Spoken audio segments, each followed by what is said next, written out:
కొట్లాడినా, గాంధీ చౌరస్తాలో కొట్లాడినా, నాక చౌరస్తాలో కొట్లాడినా, బస్టాండ్ చౌరస్తాలో కొట్లాడినా, కోర్టు చౌరస్తాలో కొట్లాడినా, టవర్ సర్కిల్లో కొట్లాడినా, కలెక్టర్ లోపల కలెక్టరేట్ లోపల కొట్లాడినా, అంతటా కొట్లాడన్నా.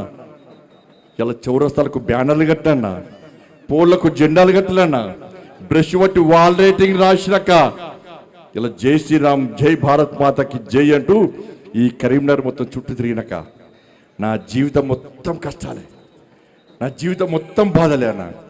కానీ బాధపడ్డా అని చెప్పి ఎప్పుడు భయపడే వ్యక్తి బండి సంజయ్ కాదన్న. ఈ బాధను తట్టుకొని ముందుకు పోయే వ్యక్తే బండి సంజయ్ అన్న. ఎక్కడ భయపడలే అన్న, ఎక్కడ బాధపడలే అన్న. ఎందుకంటే నా వెనుక మీరు అందరు ఉన్నారన్న. ఇలా మీ అందరినీ నా కుటుంబంగా భావించిన, ఎక్కడి కష్టం వచ్చినా నింపేనా.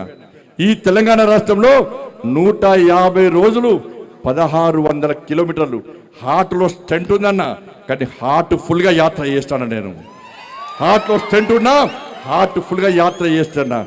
150 రోజుల పాటు 1600 కిలోమీటర్లు వర్షంలో తిరిగినా, ఎండలో తిరిగినా, చలిలో తిరిగినా, ఇలా తిరిగి ఈ తెలంగాణ రాష్ట్రంలో హిందువులందరినీ హిందూ ఓట్ బ్యాంక్గా మార్చి హిందూ సమాజంలో చైతన్యం తీసుకొచ్చే ప్రయత్నం చేస్తున్నాను.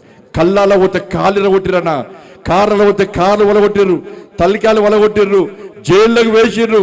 ఇలా కార్యకర్తలు నానా గోస పెట్టుకున్నా కూడా ఎక్కడ కాషాయపు జెండా, కమలపు జెండా పట్టుకొని ఇవ్వకుండా ఈ ధర్మం కోసం, సనాతన ధర్మం కోసం ఈ తెలంగాణ రాష్ట్రంలో హిందూ రాజ్యం రావాలి, రామరాజ్యం రావాలని చెప్పి ఒక సంకల్పం తీసుకొని ఇలా ఎక్కడ ఏ హిందూకు ఆపద వచ్చినా ఇలా పోయి వాలినమన్నా. నల్గొండ వేనం, మహబూబ్ నగర్ వేనం, ఆదిలాబాద్ వేనం, వరంగల్ వేనం, ఏడ వేనమన్నా పోయి తిరిగి వచ్చినామన్నా. కార్యకర్తలకు ఏ ఆపద వచ్చినా కూడా ఇదే జై శ్రీరామ్ నినాదంతో నాతో పాటు అనేక మంది నాయకులు, కార్యకర్తలు అందరం కలిసి ఈ హిందూ సమాజం కోసం పనిచేస్తామన్నా. మీరే కుటుంబం అనుకున్నా, నేనైతే మీరైనా కనుక్కున్నా. మీ ఇంట్లో మీ పెద్ద కొడుకు లెక్కున్నా, మీకోసం పనిచేసినా. మీరందరూ బాగుండాలని కోరుకున్నా. ఇలా మీకోసం ఆలోచించి, మీరే మీ మనిషి ఆలోచించి, మీ కుటుంబ వ్యక్తికి ఆలోచించి నా కొడుకుకు టైం ఇవ్వలేదన్నా, నా కొడుకుతో మాట్లాడలేదన్నా. ఇవాళ అదే నా కొడుకుడు ఒక క్రిమినల్ లెక్క సమాజంలో చూపెట్టే ప్రయత్నం చేస్తే ఒక తండ్రిగా ఎట్లా భరిస్తారో ఒక్కసారి ఆలోచించురన్నా. నా కొడుకు నేనేం తప్పు చేయలేనా, మేము ఫ్రెండ్స్ ఉన్నానా, మేము తప్పు చేయలే, కలిసి ఉన్నాం, ఇలా విడిపోయినాం, నేను ఏ తప్పు చేయలే, నిజాయితీగా బయటికి వస్తా అని చెప్పి ఇలా నా కొడుకు ఎప్పటికీ నేను సమర్థిస్తలేనన్నా. తప్పు ఎవడు చేస్తా కూడా నా కొడుకైనా సరే, ఎవడైనా సరే చట్టం ముందు సమానులే. నా కొడుకు తప్పు చేస్తే తప్పకుండా నా కొడుకు శిక్ష 100% పడాల్సిందే. ఇలా నా కొడుకు ఒక రకమైన చట్టం, ఇంకో వ్యక్తికి ఇంకో రకమైన చట్టం ఉండాలని కోరుకునే వ్యక్తి బండి సంజయ్ గారు. సమాజంలో చట్టం ఎవరికి చుట్టం కాదు, సమాజంలో చట్టం అందరికీ సమానమైన విషయాన్ని ఇవాళ నేను స్పష్టం చేస్తున్నానా. ఇవాళ నేను ఎట్లా వెళ్ళినో, నేను ఏ దారిలో వెళ్ళినో అదే దారిలో నా భార్య వస్తున్నాను. ఇప్పుడు మీకు అంతా తెలుసు అన్న.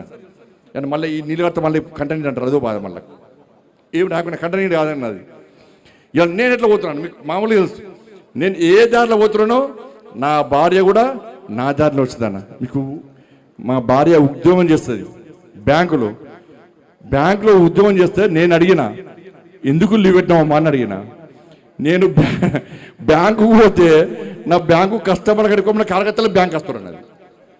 ఏదో సమస్య కోసం వస్తారు. అన్న, అక్క, వదిన, ఇవాళ సంజయకి చెప్పన్నా, ఏదో పని చేస్తే బ్యాంకులు బాగా డిస్టర్బ్ అవుతుందని చెప్పి లాస్ట్కు లీవ్ పెట్టి ఇంట్లో కూర్చుంది అన్న. ఇలా కార్యకర్తలు అందరూ నాకంటే ఎక్కువ భార్య దగ్గరకు పోతారు.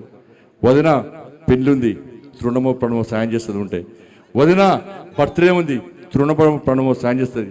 వదిన హాస్పిటల్ ఉన్నాం, తృణమో. కానీ ఇలా కన్న పేగు డిప్రెషన్లో ఉందన్న, ఏడ్చుందన్న, డిప్రెషన్ పోతుంది.